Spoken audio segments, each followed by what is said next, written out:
Hello everyone, this is the first video of the three-part series called What is Project Portfolio Management? Stick around and hopefully you will have some of your questions answered.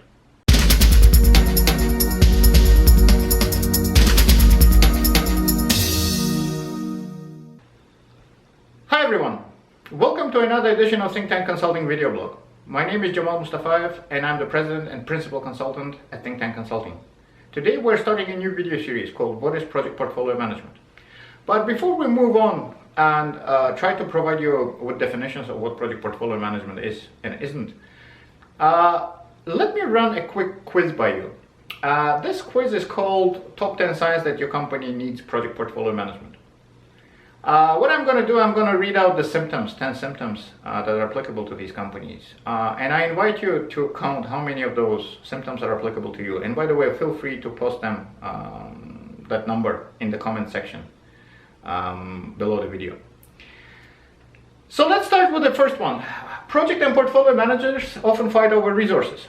What that means is that, let me describe the situation for you. A marketing director calls in an IT project manager and says, hey, I want you to do this project for me. For the sake of the argument, let's say a website. IT project manager goes away, conducts his calculations, comes back and tells the director of marketing, well, I'll be needing 5 of your people to work on the project, especially during the requirement stage. The director of marketing says, sorry, they're very busy. You can have them. I expect you to deliver this project without my resources. Priorities of projects frequently change, with resources being reassigned. What that means is that you might have started project A in January, and you have been told by the CEO of your company that this is by far the most important project for the company. By the time April or March or May come around, you suddenly discover that project A, that was the most important one in January, is no longer that. It is at the bottom of the company project list, and there's a whole bunch of other projects that are way more important than project A. Your senior managers have the authority to unilaterally approve and release projects. As one of my clients once said, you know how projects are initiated at our company? It usually starts with the CEO walking into the conference room and saying, wouldn't it be really cool if we could do this? Bam, project started.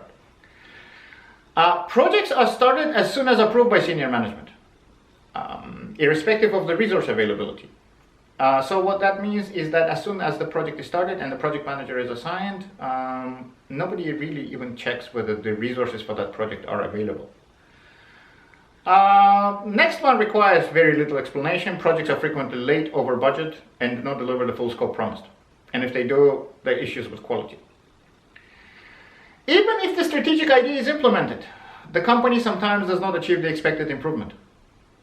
What that means is that, even again, for the sake of the argument, let's say that the project was delivered on time, on budget, the full scope, quality is excellent. 1 year later, you turn around, you look at that project that you did, and you wonder, what value did it generate for the company? There is no comprehensive document or portfolio that links all of the organization's project to the strategic plan.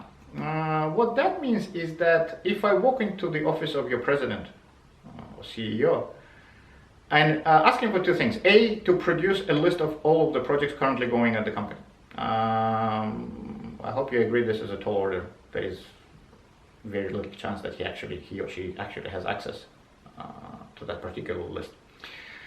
Assuming he or she has that list, what would happen if I randomly point out some project on that list and say, hey, can you explain to me how this project relates to the strategy? He or she will be able to explain that.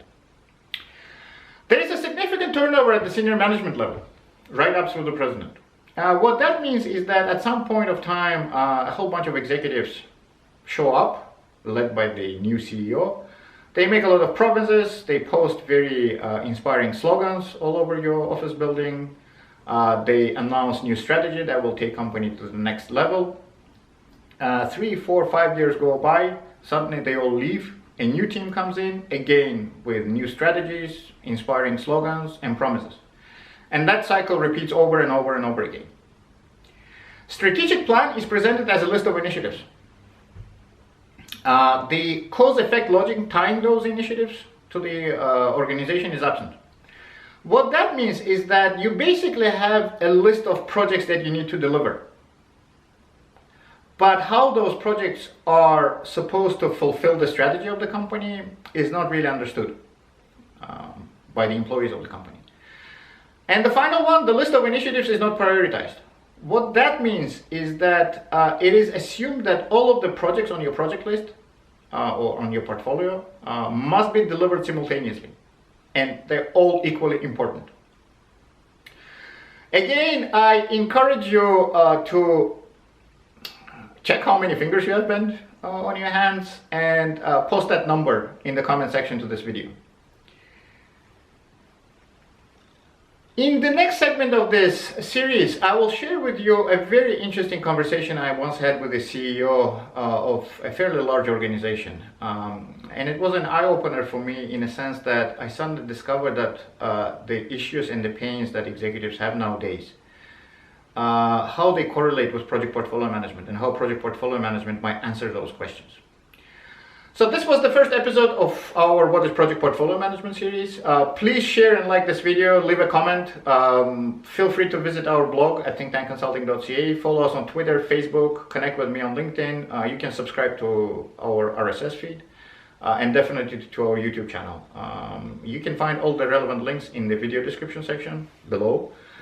Thank you very much for watching. See you next time for another edition of Think Tank Consulting video blog.